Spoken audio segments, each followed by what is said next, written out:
evening. Welcome once again to another episode of Reform Studios Live. As always, it's such a pleasure to have you watching us, viewing us on Facebook, YouTube, as well as X. I was about to say Twitter, but yes, anyway, also known as X. So you're most welcome to today's Reform Studios Live. As always, we encourage you to like, subscribe, and also invite someone. Share the link so that someone can join in the conversation. So we have another interesting topic today. Today, our topic is birth control methods, the biblical perspective. Birth control methods, the biblical perspective. And of course, to help us discuss the topic, we have our guest, Professor Goma. Welcome. Thank you very much. Yeah, thank you so much for coming and for accepting our invitation. Thank you. This one was a difficult one to accept. Yeah, no doubt. I'm sure there'll be very interesting questions as well. Yeah, so perhaps as a way of starting, you can just tell us a bit about yourself for those who may not know who Professor Goma is. Fastone Goma is my name. Yes. I'm a member of Lusaka Baptist Church, where my main ministry has been Sunday school. Mm-hmm. And I think I still consider myself a Sunday school teacher. Wow. Though I'm in semi-retirement now. Yes. A husband of one wife. Yes. And we are blessed with 3 children. Wonderful. And our eldest child is married, so it's brought us an additional daughter. Wow. And we are blessed with 2 twin boy grandchildren. Wow. Awesome. So I'm awesome. a grandfather. Yes. Which is very, very exciting. Bashukuru mpundu. Exactly. Yes. Wonderful. All Yeah. right. Well, in life, I'm a doctor, All right. but I think only patients really call me Dr. Goma. Okay. The rest of the people call me Uncle Fastone. All right. And I think I like it that way. You like it that It way. fits me nicely in the community. Wonderful, wonderful. Thank you so much. Thank you so much. So please, as you send your questions, feel free to say, Uncle Faston, my question is. Thank you very much. All right. So, yeah, you're most welcome. And of course, as we already told our viewers, our topic today is birth control methods, the biblical perspective. Yeah, of course, not one of those common topics that you hear people discussing, but of course, even amongst Christians, these are topics that people wonder about and have questions about. So, yeah, we're looking forward to getting into the discussion just now. So perhaps as a way of starting our discussion, we wouldn't want to take it for granted that people really understand fully what birth control is and also what a birth control method is. So maybe you could just define it for us in your own words. What is birth control and what is a birth control method in general? Yeah, thank you very much. I think birth control is all about regulating the birth of children within a family. Yeah. To make sure that you are well prepared for the arrival of that child, and you are also prepared for catering for that child into adulthood, Right. so to say. That is why in certain circles they call it family planning. Oh, yes. Okay, it's a way of making sure that children just don't come anyhow. Okay, yeah, they come at regulated times. Right. And so you have to control the birth of those children. All right. And in doing that, obviously, you try and put in a lot more factors to make sure that as a family, you are moving on well, Yes. in that every child arrives at the right time, so to say. Okay. All right. Thank you so much. And then in terms of birth control method, how would you define it? Yeah, these are methods that, again, you use to try and reduce fertility, Okay. so to say. Yes. Because, for a child to be formed, you need there to be the union of the eggs and the sperm. Yes, that's right. And you try and bring in methods which try and prevent the two from meeting, okay? Yes. So that they don't form a baby, so Yes. to say. Yeah. We divide these methods really into two. Okay. Either they are permanent or they are temporal. Okay. Okay. Permanent methods are those which you go into when the couple says, now we have come to the end of our reproductive life. Right. We have enough children to take care of. Yes. Therefore, we will not want to get any more children. And then you get permanent methods of birth control Right. at that point. Yes. But for those who just want to space out their children, say, no, we want a child to be born after 2 years or after Yes. 3 years, That's right. those ones use what we call temporary methods. Okay. They use that method. They use that method until such a time Yes. as they are ready for the next child. Okay. Then they stop using the method. Then immediately the conditions are ripe for the sperms to meet the eggs, and conception takes place. Okay. Then another baby is on the way. All right. And among the temporal methods, of course, there are what we call natural methods, and then there are medical methods. Right. Okay. Yes. Yeah, natural methods is where you just try and cause an interruption, so to say, in the conditions that would make the sperms meet the eggs. Yes. Okay? Yes. Yes.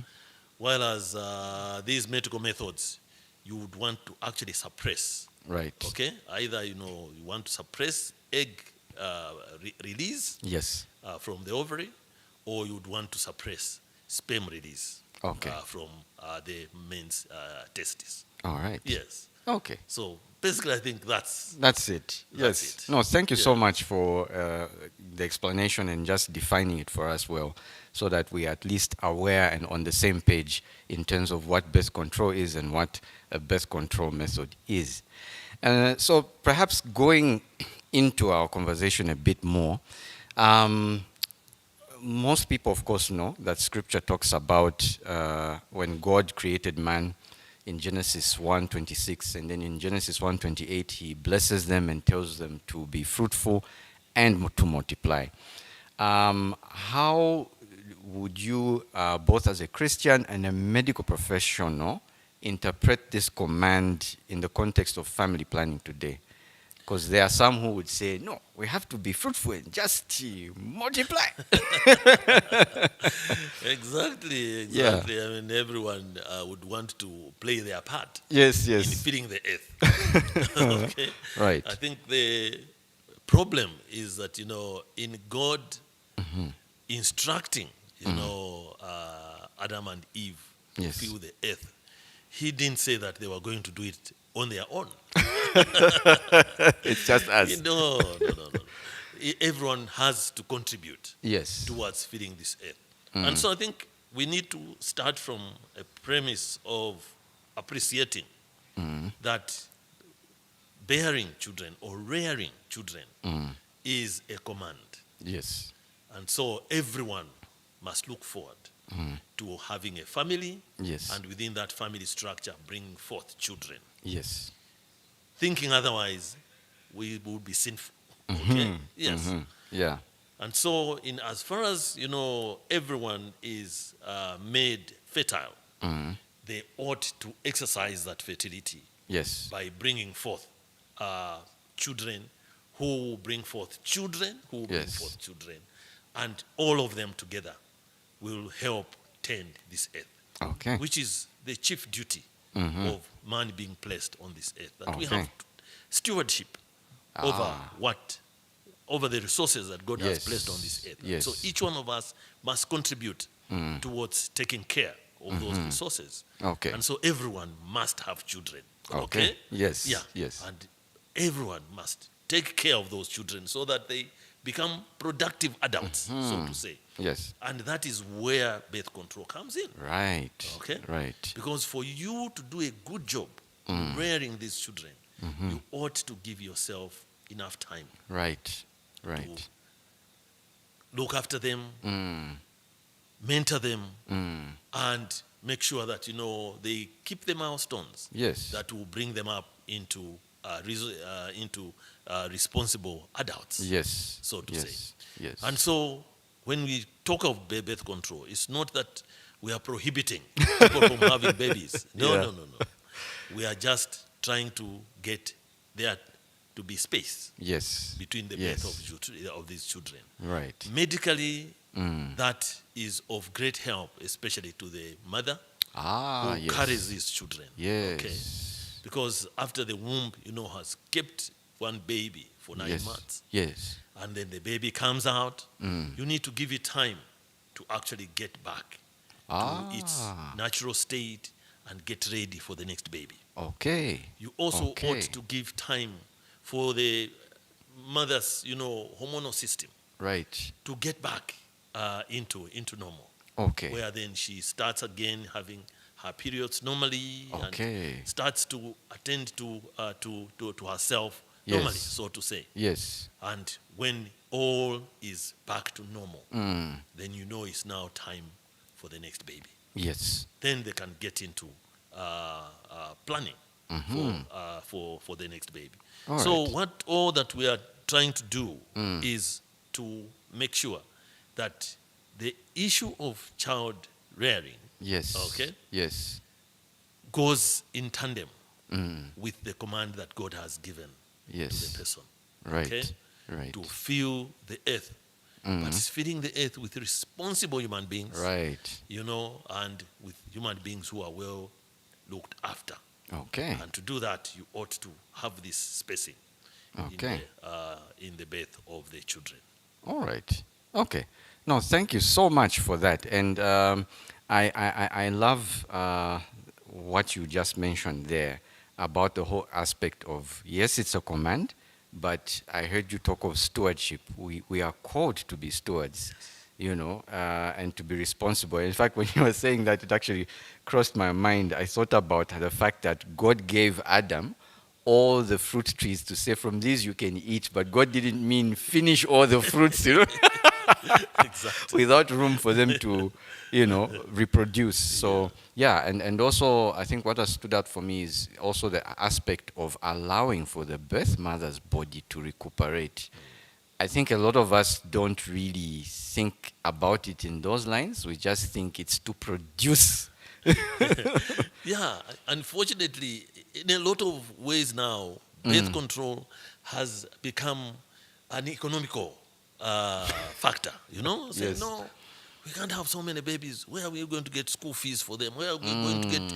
But that's not the way to look at birth control at all. I really think that as God gives the ability for Yes. people to have children, Yes. He gives the ability for them to look after those children. Right.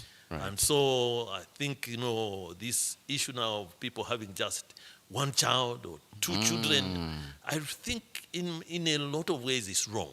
Okay.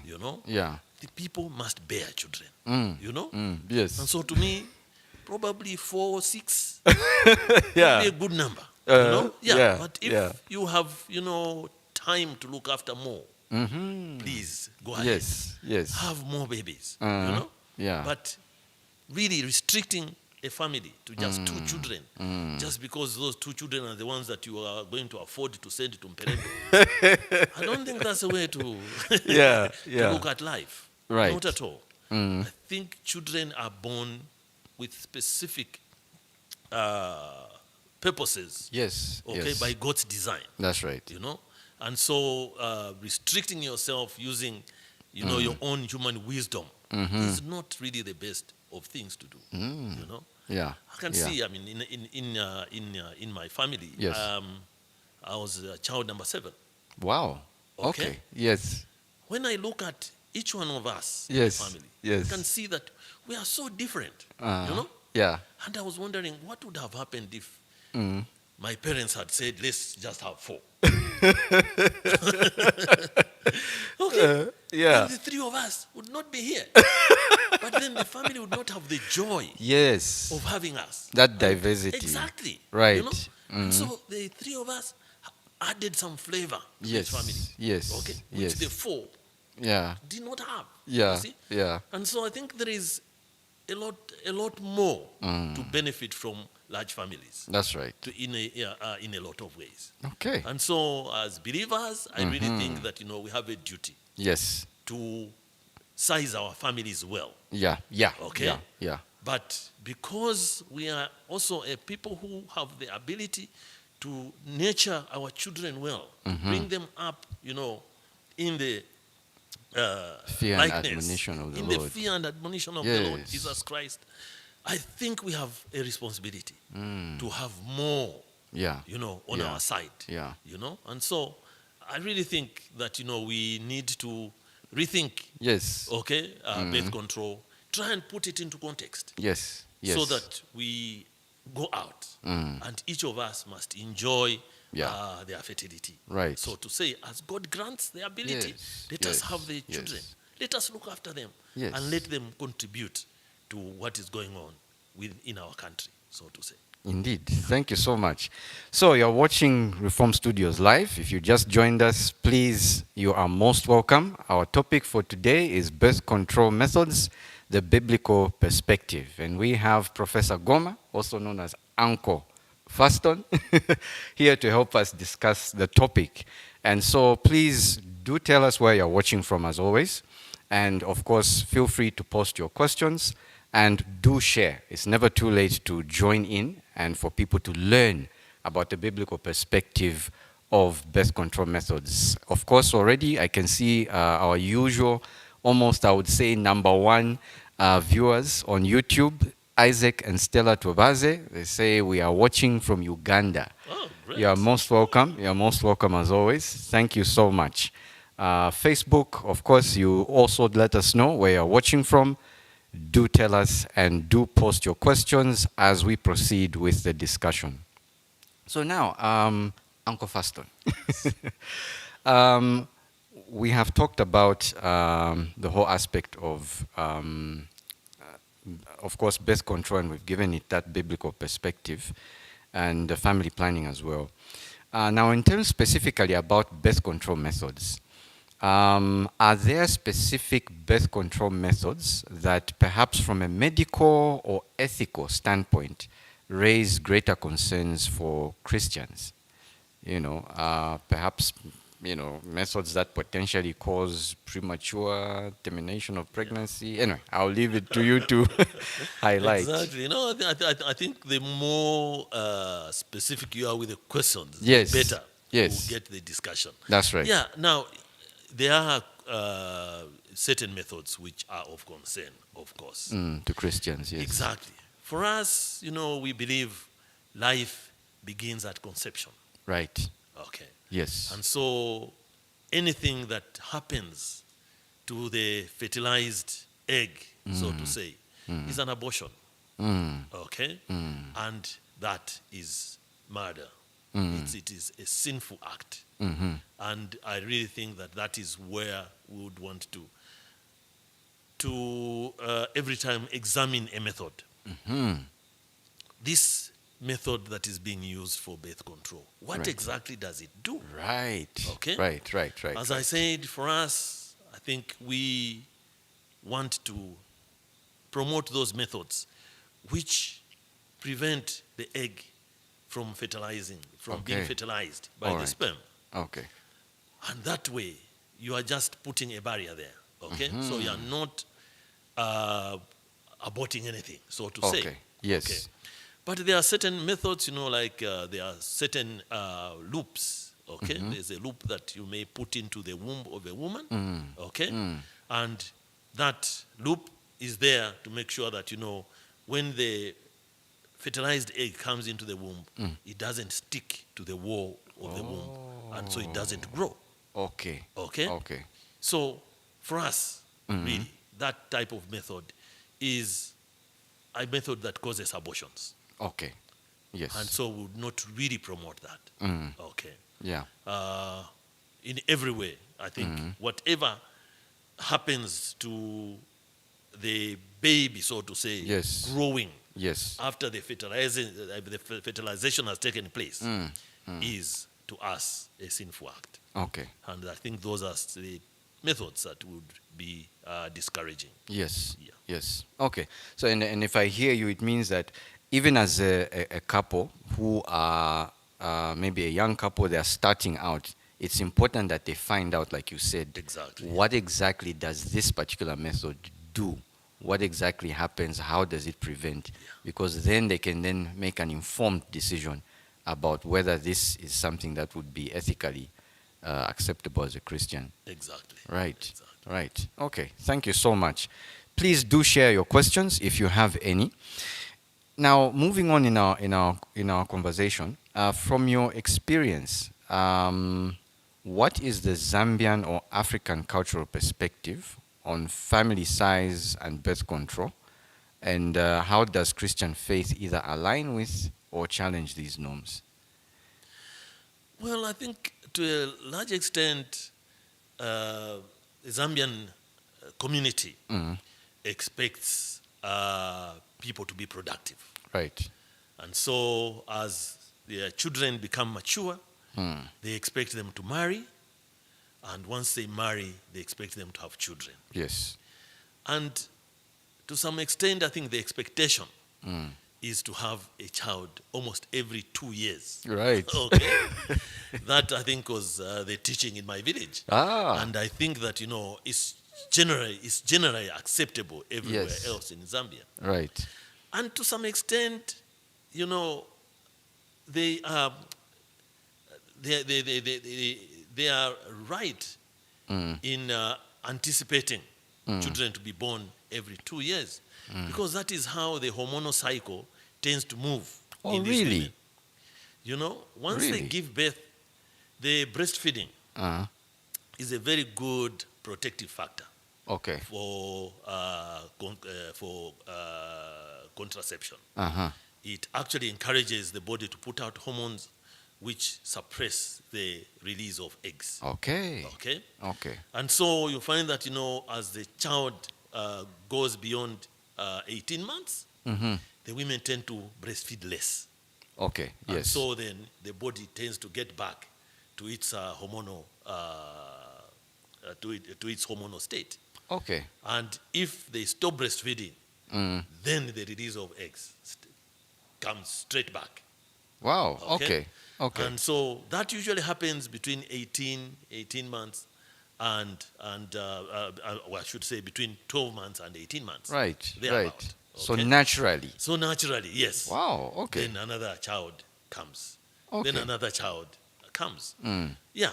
And so to them, that's natural. Mm. Okay? Yes. And for the mothers whose main duty is just looking after children, Yes. I think that type of spacing is reasonable. All right. Okay? Yeah. But Yeah. then we come into our modern society Mm. where women tend to be career women, Mm-hmm. and so there are a lot of factors, Yes. Yes. which come in to say, are we ready for the next child? Mm-hmm. Okay, Yeah. are we ready for the next child? Yeah. And that does vex our communities. Yes. Okay, you find that if you delay, as I said, anything beyond those two years, Yes. they are bound to ask, Yes. what's happening? What's going on? What's going on? We are expecting the next one and the next one. Okay? Yes. And so you have to try and keep pace with what the community expects, but at the same time, take care that you're actually doing the right thing. As we said, I think we already laid the fundamentals Yes. Yes. Yes. of family planning. Yes. That Yes. we ought to have a very good basis for delaying the birth of the next child. Yes. Yes. Yes. Yes. The But whole in aspect all, of I think, stewardship. yeah, we would want to say that it's always good to try and have these children when you are still young yourself. Oh yes. Yeah, okay. Right. Otherwise, getting children beyond 40 is not a very good thing. Okay, it's not Right. a very, very good thing. So Right. you would want to have the children in the early years. Okay, yeah, and so even as the people try to space out their children. Yes. They have to make sure that they don't space them too much into their 40s. That's true. Because the body isn't as Exactly. as energetic and Exactly. productive as Yeah. it was before. Okay, all right. Thank you so much. Now, as we continue on the whole aspect of birth control methods, there are some Christians that advocate for natural family planning exclusively. What is the medical perspective on the effectiveness and also practicality of natural family planning methods? And of course, as you answer the question, maybe you can just help define what natural family planning is for those who may not be aware. Yeah. Yeah, well, natural family planning methods, I think, are those methods which tend to put premium on the way the body performs, so to say, Okay. to make sure that you try and reduce the chance of the egg meeting the sperm at a particular time. Okay. Now, I mean, the best method, of course, is that which follows the woman's fertility cycle. Right. Okay. Right. Because we know after a woman's periods, there's actually no egg in the system. Right. Okay. And so the system tries to build up, the wall of the womb. Yes. And tends to get ready for the arrival of the next egg. And the arrival of the next egg arrives around the 14th, 15th, or 16th day, Aha. mid-cycle. Right. Okay. Right. Yeah. And once it's released, it comes into the system. Yes. If it doesn't meet the sperm within 2 days of being there, Okay. then the egg will then be discarded. Okay. Okay. Yeah. And as we get to day 28, 29, you find Yes. that the uterus again sheds its lining. Okay. And the woman has another period. Okay. So all you try to do is to make sure that in those days when the egg will be released, Yes. you make sure that you don't really put any sperms into the woman's vagina, so to say. Yes. Yes. And so if there are no sperms there, then the egg won't meet any. Okay. And so there will be no baby coming. Right. Okay? Yeah. Yeah. And that system sometimes works very well Okay. Yeah. in that, for certain women, their cycle is so predictable. Okay. Okay? Okay. They know that this is day 1 of my period and this is day 28. Right. Okay, of my cycle. Beyond this, I'm going to start having my periods. So I'm very fertile during this time. Yes. Actually, some of them, at the time of ovulating, when the egg is being released from the uterus, Yes. they actually do feel some pain. Oh, really?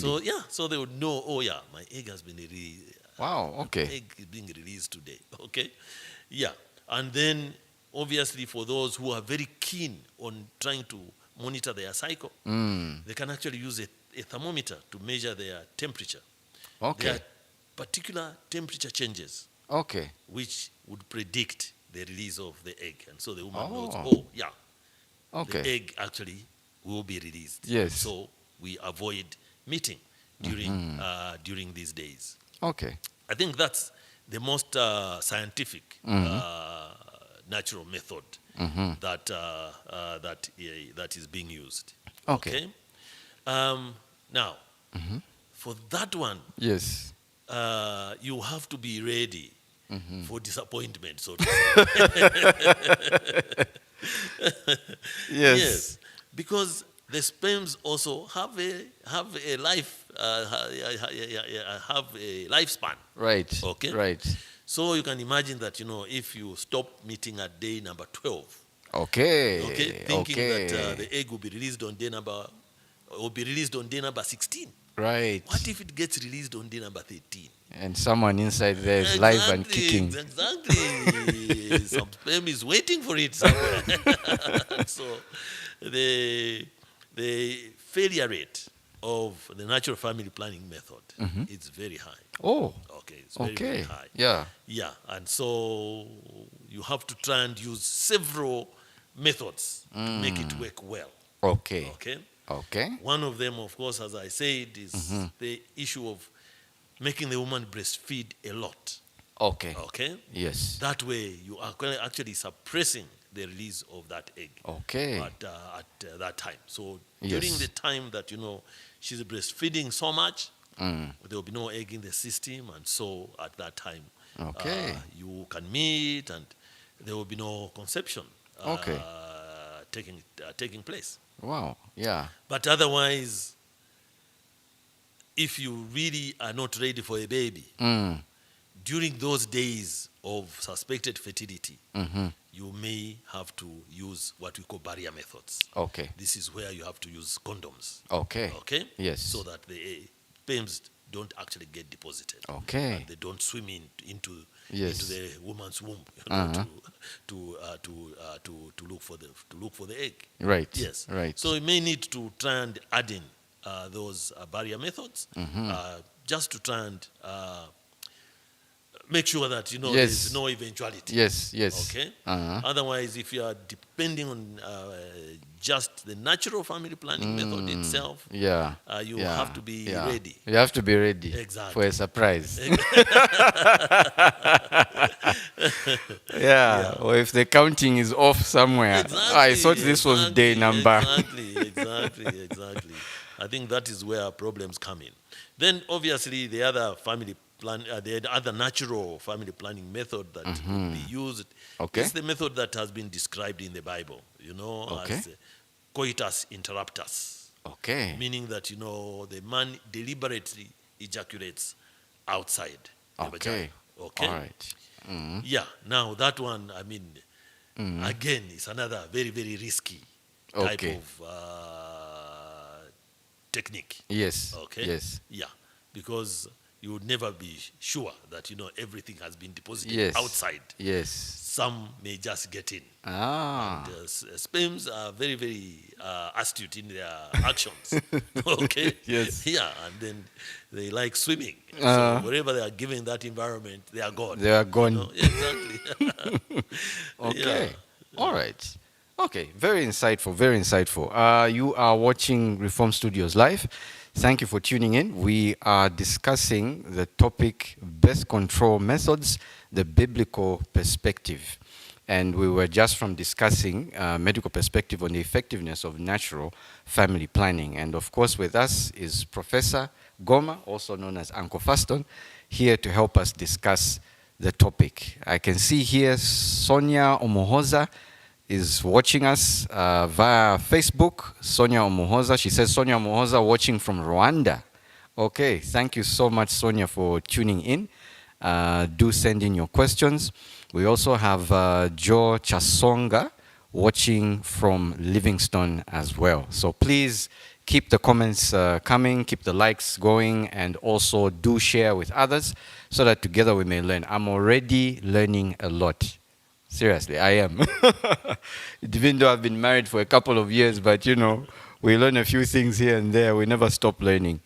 Okay, Isaac and Stella Twebaze watching from Uganda say a good surprise, a blessing. I think talking about the issue of when they swim and Exactly. you find it's unexpected. Okay, all right. So moving on in our conversation. Now, of course, coming to the issue about permanent contraception. In cases of medical necessity, of course, one example I can think of is perhaps a high-risk pregnancy, perhaps. How does a Christian doctor counsel a couple about permanent contraception? Like tubal ligation or vasectomy. Yes. Perhaps you can also just educate us about that and Yes. just talk about how a Christian doctor would approach such a situation and what would necessitate permanent contraception. Yeah. Well, I really think that when it comes to talking about permanent contraception, Mm. uh, in a lot of ways, Mm. we talk of permanent contraception when there is what we call satisfied parity, meaning that Mm-hmm. the people have said, no, we have now reached our family size. Okay. Okay? Yeah. We are planning to have 4 children, Mm-hmm. and I think the Lord has given us 4. Right. Now we are not really ready for Mm. any more children of our own. Mm-hmm. Okay? Mm. And so at that time, you say, all right, then it will not be right then to continue using, especially if you are using hormonal methods of contraception. You know, the woman is taking the birth control pills. Right. You know, those have their own complications. Okay. And so we wouldn't want someone to take them for a very long period of time, Right. especially when they are aging. Okay. You would not Okay. really want them to be taking hormonal, to be using hormonal methods of Okay. contraception. Right. So to try and protect them from the side effects of those drugs, you say, all right, let's go for permanent methods. Okay. Yeah, but when they're still young Mm-hmm. and they're still productive, Mm. and you think that, you know, the woman cannot really carry another pregnancy, Okay. that's another reason Mm. for advising permanent contraception. So that would be like a high risk issues. Okay. Exactly. High risk pregnancy, you know, there are some women who have what we call postpartum cardiomyopathy, Mm-hmm. you know, after giving birth or just towards their delivery, they go into serious heart failure. Oh. Okay? Okay. After the baby is born, Uh-huh. the heart failure actually recovers. Okay. Yeah. Yeah. Uh-huh. But if they have another pregnancy, Uh-huh. the heart will fail again. Okay. Okay? All right. Yeah. Yeah. And the more cycles of failure they have, the worse the prognosis, meaning that, you know, the outcome will not be very good. Ah, I So see. by the time she gets into the 40s, the heart will be very, very weak. It won't Okay. be able to sustain life, so to say. Okay. So Right. to protect her from any further damage to her heart, you advise that they don't have any more children. Okay. And so at that point, then you have to say, let's permanently prevent the sperm from eating the egg. Yes. Okay. Yes. Yes. Yes. So then you have to get into the biology now. Mm. Okay. Mm. Yeah. So for the woman, it's actually the tubes that you want to block off, Okay. because, you know, the sperms swim through those tubes, Yes. you know, and go and fertilize the egg. Yes. And then the egg comes in Uh-huh. fertilized. Then you have Right. a baby. Yes. Okay. So if you can tie those tubes, Mm. then the sperms won't swim beyond the womb itself. They All won't right. go to go and fertilize the egg. Yeah. Okay?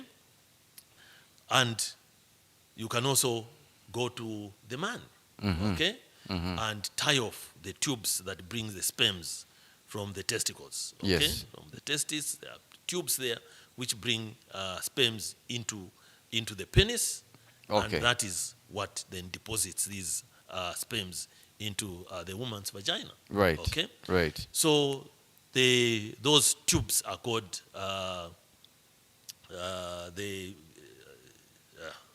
you see that's why I said you should have got Professor Boa here.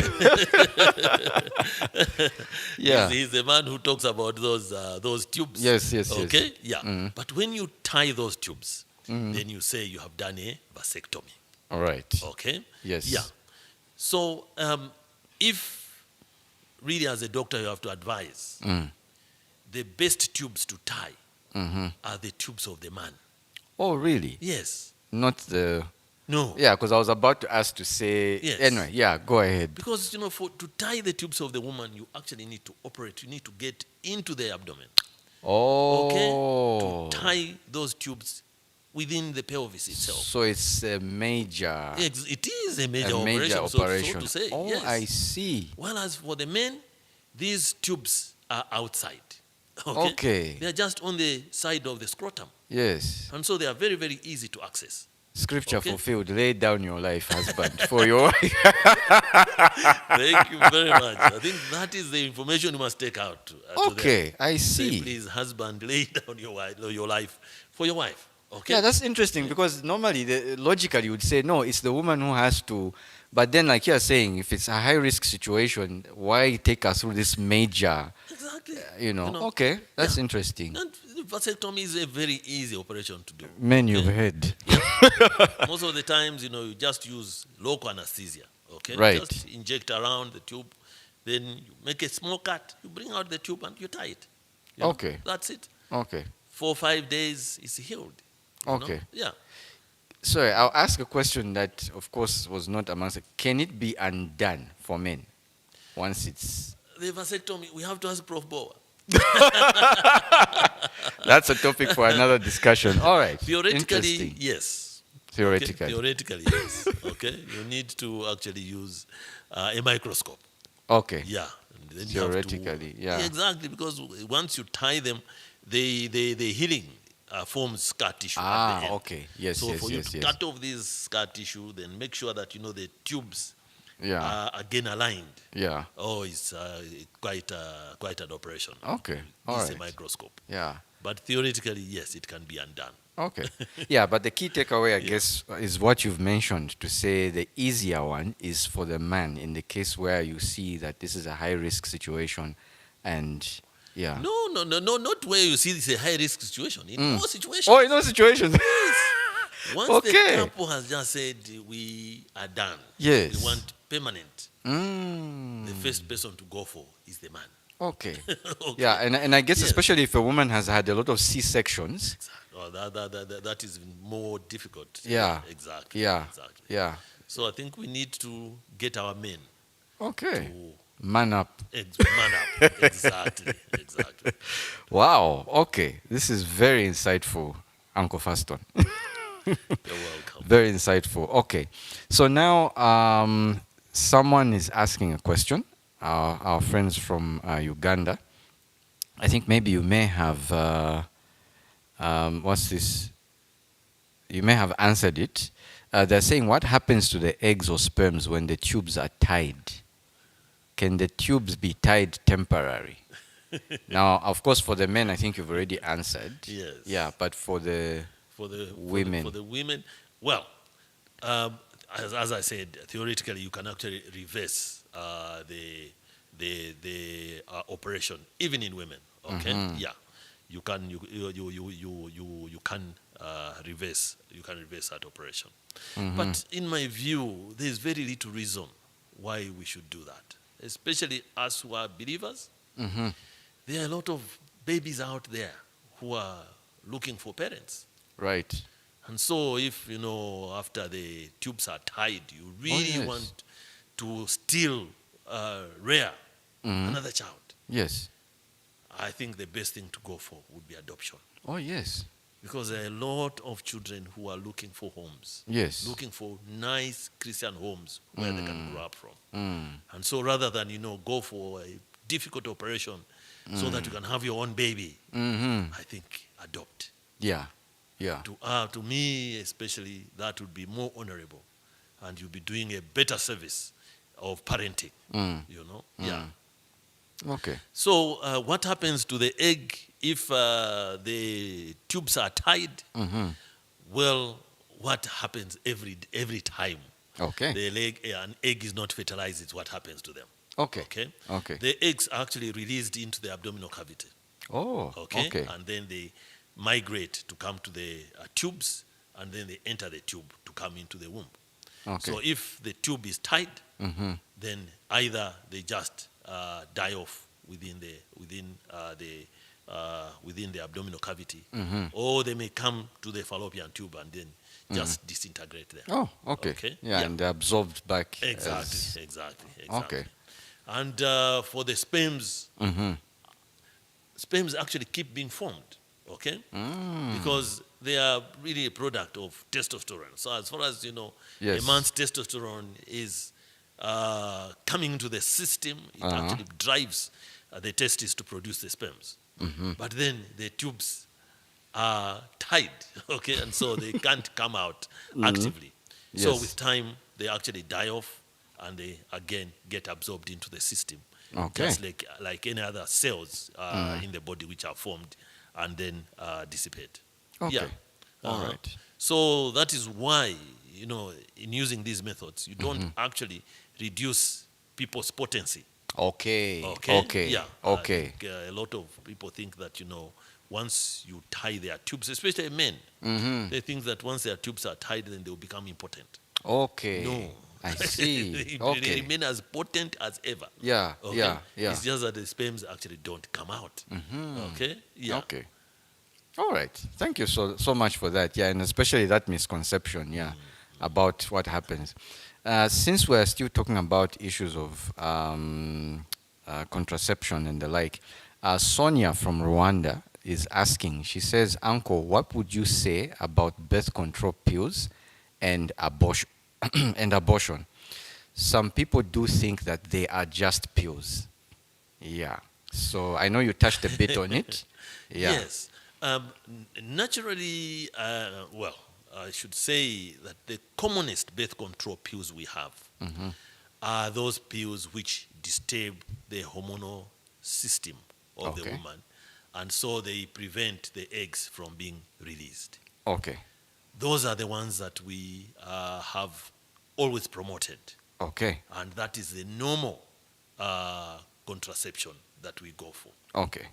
However, there are now these pills which are given, which are called morning after pills. Okay. Okay, which a woman takes the morning after sexual intercourse. Uh-huh. Okay, Yeah. now those pills are given really to try and get rid of a fertilized egg, Okay. because by I the time you see. are taking this pill in the morning, I see. in the night, the sperms have already swum. Okay. Okay. They have already made this egg. Okay. They have fertilized that egg. Right. So in taking your contraceptive pill the morning after, all you want to do is to make sure that that fertilized egg doesn't actually settle in the womb. Right. So it is actually an abortifacient. It is an abortion causing pill. Okay. Okay? Okay. And Yes. that is not really acceptable. Yes. And As we must say, believers. yeah, exactly, as believers, it's a sinful thing to do. Okay. Yeah. All right. Okay. Thank you so much. Sonia, I trust your question has been answered. And I just noticed she's also done a follow-up question. She said, do birth control devices, do birth control, I'll sort of rephrase the question. Do birth control devices operate before conception, or do they operate between conception and implantation? I don't know if the question is clear. Yes, exactly. It's Okay. very, very clear. Yeah. Okay. S- Well, these devices are in two forms. Okay. Yes. There are some devices which are placed in the womb. They are really just hormonal devices put there Okay. to do what the birth control pills do. Okay. So they work towards making sure that the eggs are not being released. Just Okay? regulating Yes. the hormones. But Okay. there are some which are there to prevent implantation. Okay. They just make the womb, the environment hostile. So to Okay. say. Okay. So those ones are actually causing abortions. All right. And Because- I remember you in the introduction you mentioned I one did like say, the yes, loop. Exactly, exactly. So those are the loops that we are not supporting as believers. Okay. That is why I think when you are getting this advice from the doctors, be very clear And specific. in asking them questions. Right. What exactly does this one do? Uh-huh. They will explain. Yeah. Yeah. And how then- does it work? Exactly. Okay. All right. Okay. So thank you so much. We are still receiving questions. We are discussing birth control methods, the biblical perspective, with Professor Fastone Goma, also known as Uncle Fastone. And I'm happy that they are referring to you as Uncle. Well done, Sonia. Because I know you that's prefer excellent. Uncle. Exactly. Yes, It just yes, puts yes, me in yes. the community. Yes. Which is very good. That's right. Yeah. That's right. All right. So as we are almost coming to a close, our last two questions. Second last question we have is the issue of how how do you address the argument that using contraception shows a lack of trust in God's provision for a larger family? Of course, I know you touched a bit on it. Maybe you may want to sort of elaborate on it, or yeah, just add a few things to it for the Yeah, sake of those who maybe have just tuned in. yeah. No, I really don't think it shows that you are uh, doubting God's providence. Not at all. I think it just demonstrates your stewardship. Right. As the two of you marry, you actually see the potential of your home having children, so to say. Yes. Yes. You work hard at trying to provide for the family. And as the family grows, you actually see, okay, what is possible and what is not possible. Yes. And so you actually get to appreciate more of God's providence as you go on. Yes. And so when you come to say, well, I think we have enough children now, it Yeah. will all be dependent upon the circumstances Yes. at that particular time. Yes. Because everyone Okay. is in different circumstances, Exactly, health-wise exactly, and so on. Exactly. Right. That is why it is good for people to actually plan how many children to have when they are in marriage, when the children have already started coming. Okay. Rather than, before marrying, saying, no, us, we are going to have only 2 children. Why? Yeah. Why? No, Yes. it's just fashionable. Yeah. For people Yeah. now to have just 2 children. So why should we have more? Yes. Well, really, those ones, yes. Uh, You would have to ask them real questions. yes. Why do you think you should have only 2 children? Yeah. If they say, Yeah. no, we can't afford 3, then obviously they are doubting God's providence. Right. Because Right. you can't know at that Yes. at You that stage. you don't know the future. No, you don't know the future. Yeah. As you are in marriage, you will see God providing. Yes. You will see the difficulties of looking after one child or the ease with which you are looking after the children. Then you can say, oh yeah, let's take on this one, let's take on this one. That is why I appreciate people who, would have their own children and would also have adopted children. Oh yes. Yeah. Yes. Yeah.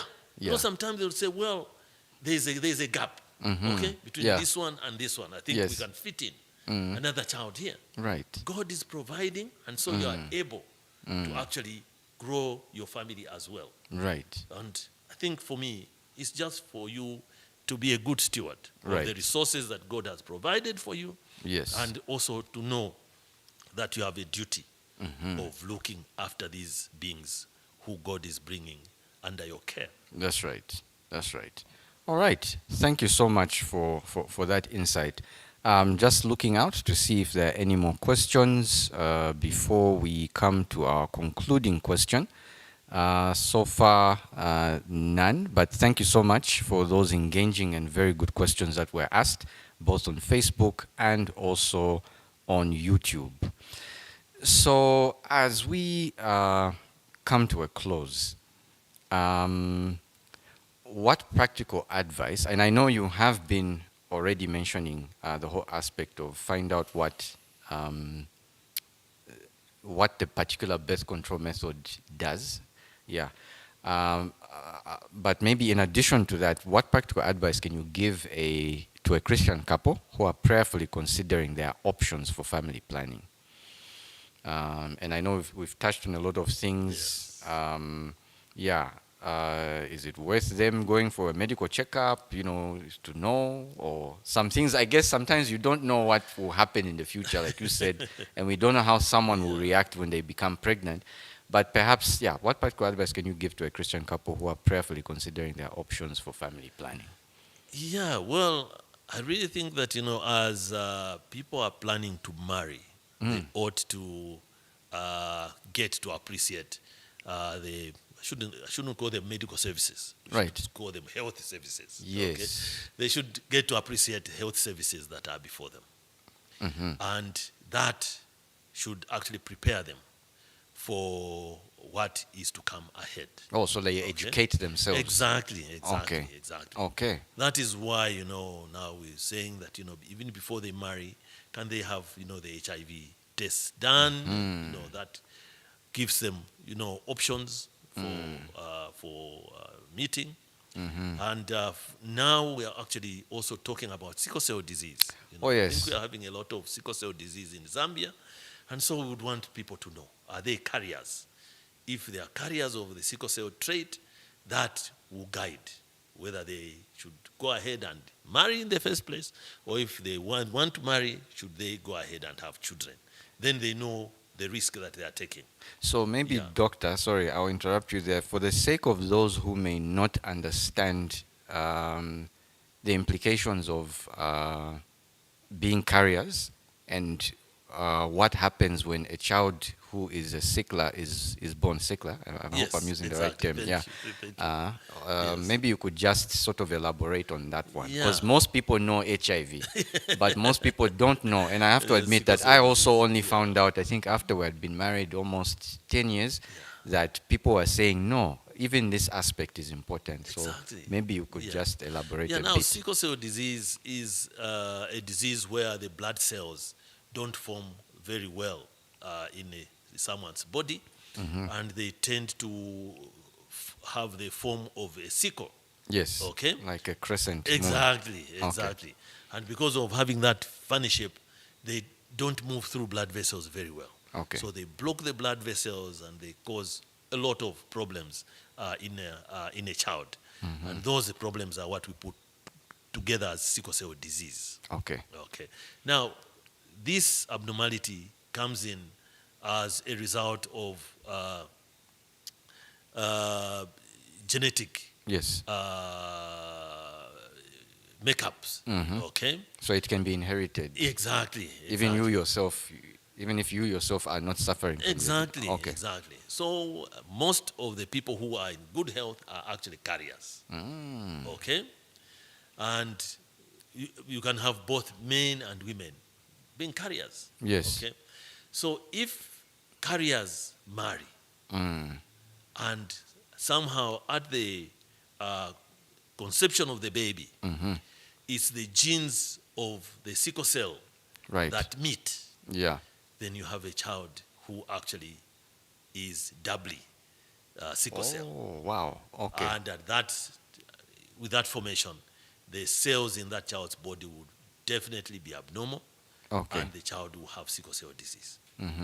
But if a normal gene from one meets a sickle cell gene from the other, the child remains a sickler, remains a carrier.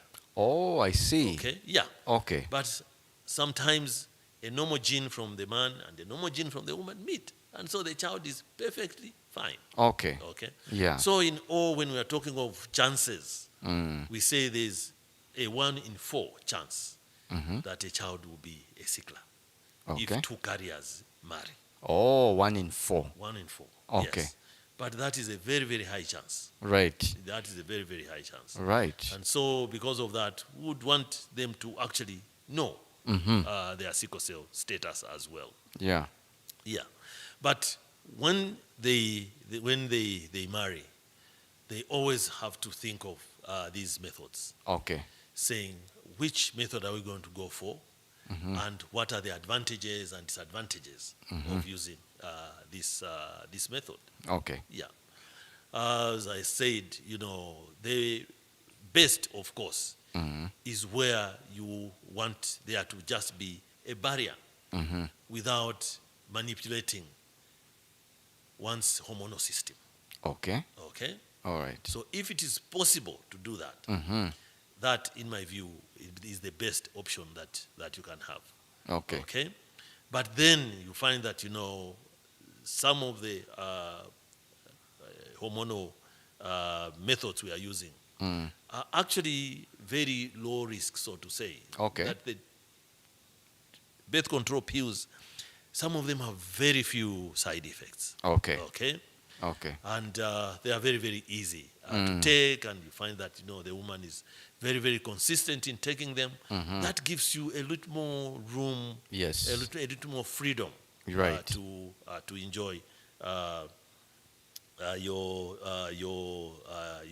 mating, Yes. so to say. Mm.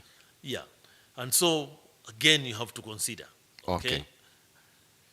the hormones that are given. So there are some tablets, there are some injections, Mm. okay. Yeah.